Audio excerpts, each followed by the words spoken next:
Yeah. We're just talking. Yeah. I've got Sam Chand with me today. He's the author of Leadership Pain, The Classroom for Growth. Good deal of talking about the book and his life, and hopefully you'll gain some leadership insights out of this conversation. So Sam, can you tell us a little bit about yourself, who you are and what you do? Sure. I live in Atlanta. I came to America from India in 1973. I was 20 then. This year I'll turn 63. Born and raised in a pastor's home in India. I have, since I've been here, I have, of course, been through college and grad school and so on. I was a youth pastor from 1979 to 80 in Gresham, Oregon, a suburb of Portland. Then I moved from there to Hartford, Michigan, not too far from you, right between Kalamazoo and Benton Harbor. I was pastor of a church there from 1980 to 89. In 1989, I came down to Atlanta, Georgia, to be the president of Beulah Heights University. It's been there since 1918, and I served them for 15 years. And then I resigned from there in 2003 to do what I do now. What I do now is I am a leadership consultant. I write books. I speak at conferences, preach at churches, and coach people, consult with large organizations, churches and others, and really with the CEO or the senior pastor of the church. So that's a capsule of what I do.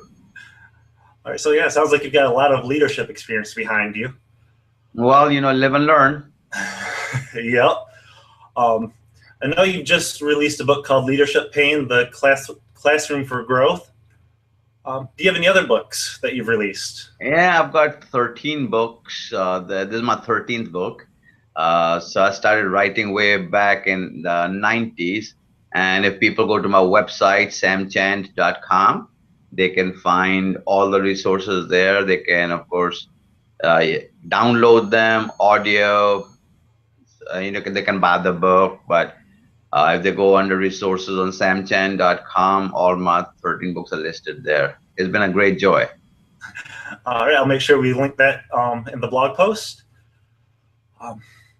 In leadership pain, you make a case for not running from pain. Rather, you encourage leaders to embrace pain. Why is that? Because most people run from pain, and I believe pain is a classroom for growth. By that I mean that unless you are willing to embrace the pain, you are going to stymie your growth. So the whole book is written on one simple sentence. And the thesis of the book is you will grow only to the threshold of your pain. So the more pain you can handle, the more you will grow. And the way that came about, Joe, was I started noticing the commonalities among leaders, but even more so the commonality between those that were leading larger organizations, sacred, secular, ministry, marketplace. However they were doing that, I noted the difference between a smaller organization and a larger organization.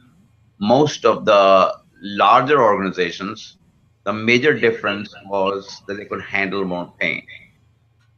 So the higher you go, the pain gets louder, it gets more, and that's the price you pay for going higher.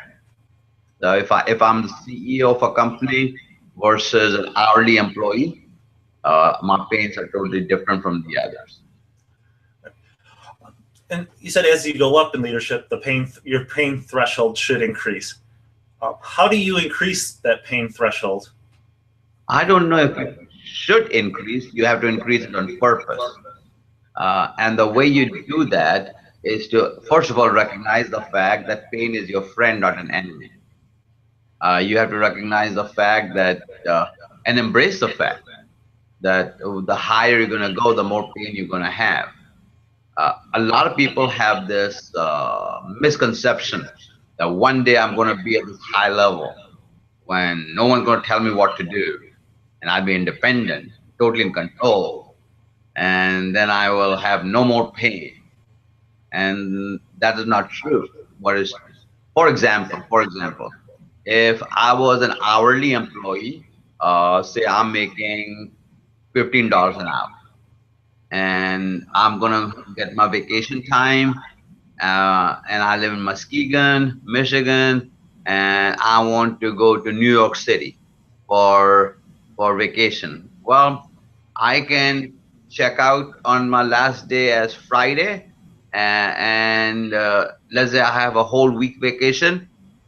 I don't have to answer phones, don't have to answer emails.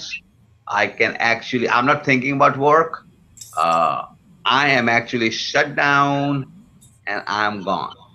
If I was the CEO of a company, if I was supervisor of the company, I would have to make sure that my phone stays on, my emails, I'm checking that constantly. I can get a call anytime. I'm thinking about who's showing up for what. Is the work going on? Are things still happening? So when you're the CEO, you're never off. It's a good point. People don't Yes. realize how on senior leaders have to be. Yeah, you have to be on all the time. I actually know people who got promoted and after a few months went back to the boss and said, no, can I go back to my old job? I know I'll make less money. I know that. My title will be lower. I know that. My benefits will be different. I know that. But much rather come in. When I go home, I want to go home. A CEO never goes home with all the checks, every check. Everything is done, done, done, done. That never happens. So that pain just continues to grow. So the original question was, how do you grow your pain threshold? And you grow your pain threshold by embracing the pain, recognizing as part of that, and then seeing the lessons that you learn in your pain. Because every step that you're going higher, you had to overcome a pain threshold of some nature, be it financial, be it time, be it relationships or family, location, uh, all the kind of pains that go through there. You also want to be around people who are going to be honest with you and tell you that they're going through a tough time in their life. Because a lot of people live in denial or won't tell you the truth. And so being in touch with that self-awareness is a really, really big deal in growing your brain threshold. And then the important thing is living life. If you live life, you just another day, another day, another day, you'll recognize that you need to grow your pain threshold. One of the chapters in my book is called Pain Partners. And pain partners are people who you are in relationship with that can motivate you up the journey because they've been through the pain that you've been through. With the pain partners, makes a great point. We actually just seen somebody go through a tough time, and something since they didn't have a pain partner to go through, their leadership position was actually stripped from them. Yes. How do you find somebody to become a pain partner with you? I don't know if you find pain partners or pain partners find you. Uh, if people are willing to have honest conversations, there are pain partners everywhere. If people are willing to not only have honest conversations, but are willing to seek out people that might be able to help them. Sometimes a pain partner may not have an answer, but they can hear at least what you're going through. So you're not carrying the load all by yourself. So sometimes you need a consultant who can guide you through the process. Sometimes you need a coach who can pull it out of you. So there's all kinds of ways to go about finding a pain partner. But if you don't have a pain partner, you will crash and burn. Yeah, I've definitely seen that in the past. It's not pretty. No, it's not. It's not. And you don't have to have one pain partner. You can have a number. You can call them different names. Some people call them mentors. Some call them coaches. Some call them consultants. Some call them friends. It could be your husband, wife. It could be your parents, teacher, It could be the guy at the Ace Hardware store. You know, it is someone who can embrace you and acknowledge that what you're going through is real, not imagined, and will not give you easy answers, but walk you through it. Yeah, yeah, we all need somebody like that. Mm-hmm. Would you say you need different pain partners for different pains that you experience, or can they kind of be intertwined and tackle can the same person tackle different pains? Well, the higher you go, the more specialists you need. So imagine if you're the CEO of a corporation, you're dealing with, or a senior pastor of a church, you're dealing with people issues, HR issues, compliance issues, and that is where it is important to have some professionals who can walk you through that. I remember going to my wife, actually. I was with going to a doctor for a certain issue, and he started talking about how he had been through the same issue. Well, because he immediately became a pain partner, and he understood what she was going through. So you're not looking for people necessarily with the answers, but people, and not necessarily for sympathy. You're not looking for someone to feel sorry for you, because that's what you signed up for, Right. I want to go to a point in your book. You used the movie Gladiator. Maximus.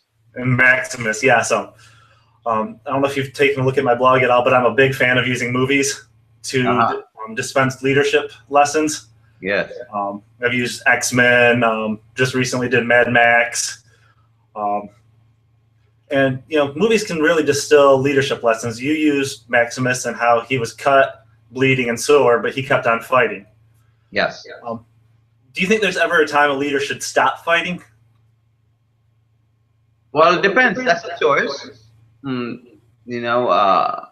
I was president of a university for 15 years, and there was a time in which I said, I want to have a different fight. A different pain, because a certain pain can become chronic. You don't want chronic pain. Okay. And so I wouldn't call it stop fighting. I'd say pick a different fight. Okay, that makes a lot of sense. Yeah. Because we just moved from we almost moved from one battle to another. Correct. Because I think you are a leader because you didn't get there because somebody handed it to you on a silver platter. You've been blogging now for 3, 4, 5 years, and nobody handed it to you. You've had to create your own niche. You have to create your own market. You got to create your own subscribers. Nothing was given to you, and but each time to go to the next level, there are different pains that you have to embrace, and how you do that will entirely determine the trajectory of where you're going to go. And that's very true. This interview is a great example of that. It's not my comfort zone, but it's something I'm fighting to get better at, so that I can move to a next level in blogging and leadership influence. Exactly, and the pain is that every interview is not going to go well. Not every interview is going to have the right content that you thought it was going to have. Some of them can be dull and boring.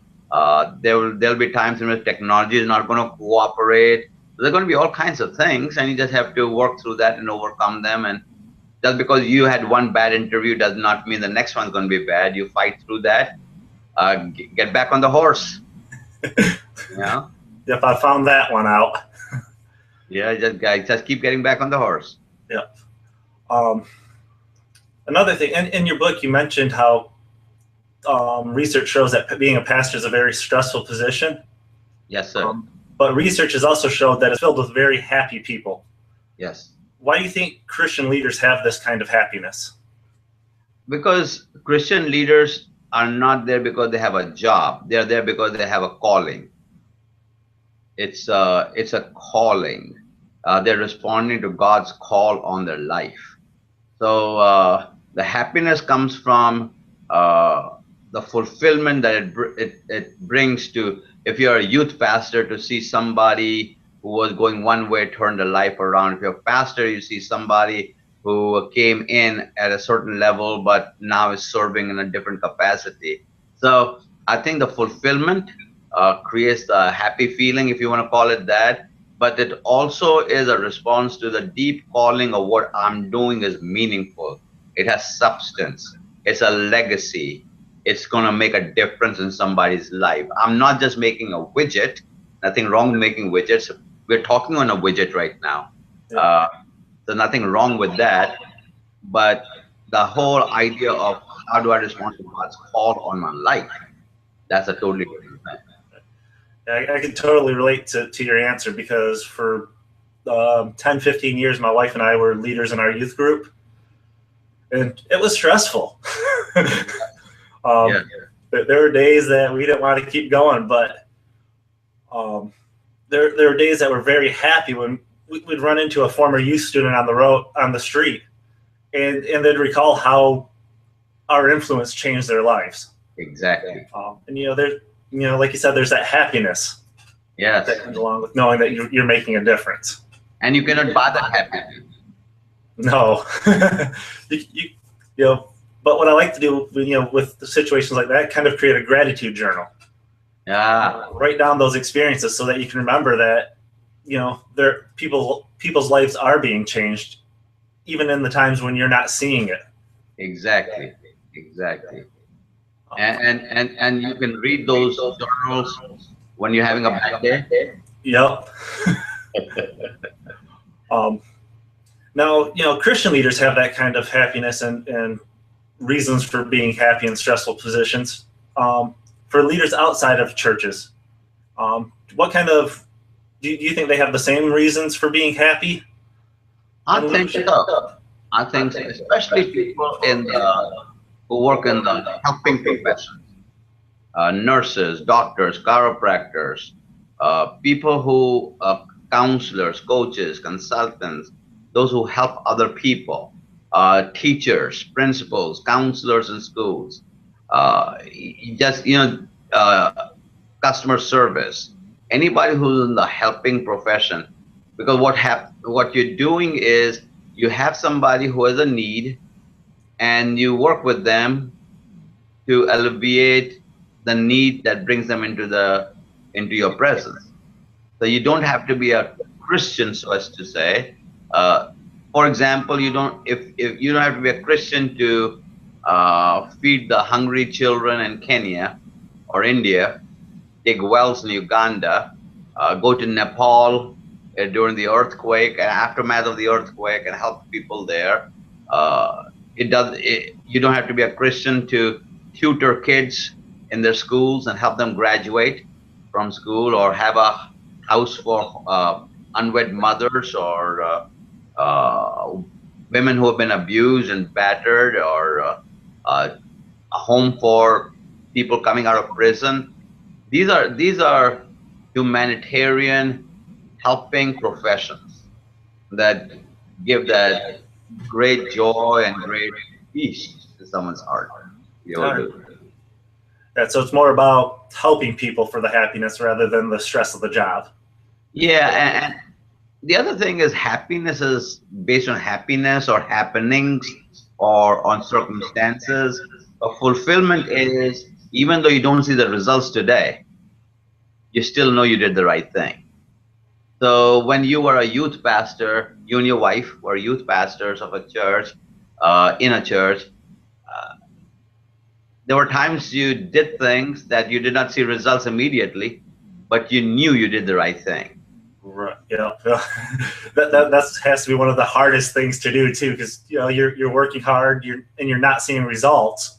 That's right. That's right. And the Bible tells us that some are planters, some are reapers. Mm-hmm. That's right. And I think especially pastors and leaders tend to forget that. Yeah, and it's interesting to note that many of our senior pastors were formerly youth pastors. I'm one of those. And when I was growing up, my youth pastor, he actually just became a a senior pastor at another church. There you go. So, I mean, it's that progression of, you start out somewhere and then you continue to grow and move on. So the good news is that youth pastoring does not have to be into the road. Right. There can be something after it. That's right. Hopefully, those students you raised up might join you along that journey as well. That's right. And because you're making an impact, when you're doing student ministry, they may not have the maturity to process what you're doing with them and for them at that time. But as they grow up, as you grow up, I grew up, we look at people different, saying, wow, they really cared for me, they really loved me. And the crazy part is they will remember stuff that you did. That's very true. It's amazing walking around town and running into the students that we've impacted, and honestly, I don't remember everybody. That's right. But they'll come up and mention, a game we played or a message we gave, or even going up to them and greeting them as they came into the youth group. Yeah. It's and I think it's the little things that make the largest impacts in people's lives. Absolutely right. All right, Sam, I know you're a busy guy, and we're on a time limit here, so let's get this wrapped up. Okay. I want to ask you one final question. If you could leave a young pastor or church leader with any piece of advice, what would you tell them? I would tell them get some pain partners. Yeah. I would tell them, and let me rephrase all of that. I would tell them get some mentors, get some coaches, get people in your life. People who are not too far ahead of you, but people who are about 3 steps ahead of you. One of the most common questions I get asked is, what's my greatest regret in life? And my greatest regret in life is that early on, I did not know I could get mentors, I could get friends, I could get pain partners. Those are different days as well. I understand that. But I just did not have any friends at that level with whom I could be completely brutally honest. So we end up pretending, and you need some people with whom you can actually be who you are and share what you're going through. So I want to suggest to every pastor, every leader, sacred or sacred, to create those relationships. So in the dark days and the difficult times of life, they will have someone close by. And the last way I want to say the same thing is, you need to know who your 911 is. The person that you call on in the bad times. Exactly. You gotta know that before the bad time gets there. Yeah. Otherwise, you won't know what to do at the time, right?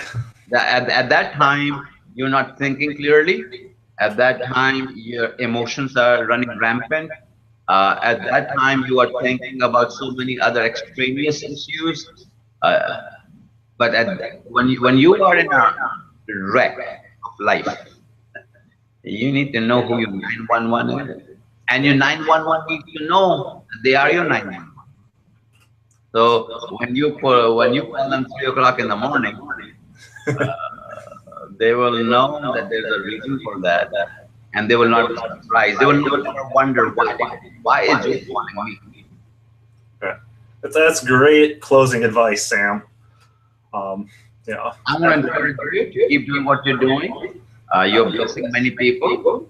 Never underestimate or undermine what God is doing. So keep doing it. You never know who is tapping into the resources you're putting out there. Thank you, Sam. I appreciate that. Well, many blessings. You too. All right. That was our interview with Sam Chand. Hope you enjoyed it. Thank you for listening and watching, and have a great night.